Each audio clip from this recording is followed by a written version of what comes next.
एक गोष्ट मनाशी करून ठेवा आणि पिढ्यानपिढ्या ही शिकवण जपा, ती म्हणजे जिथे स्त्रीचा सन्मान होतो तिथेच देवत्व प्रकट होता.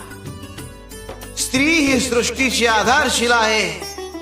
ती सहनशीलता, प्रेम आणि त्यागाचं मूर्तिमंत रूप आहे. जी संस्कृती स्त्रीला दुर्बल समजते ती स्वतःच दुर्बळ विचारांनी ग्रासलेली असते.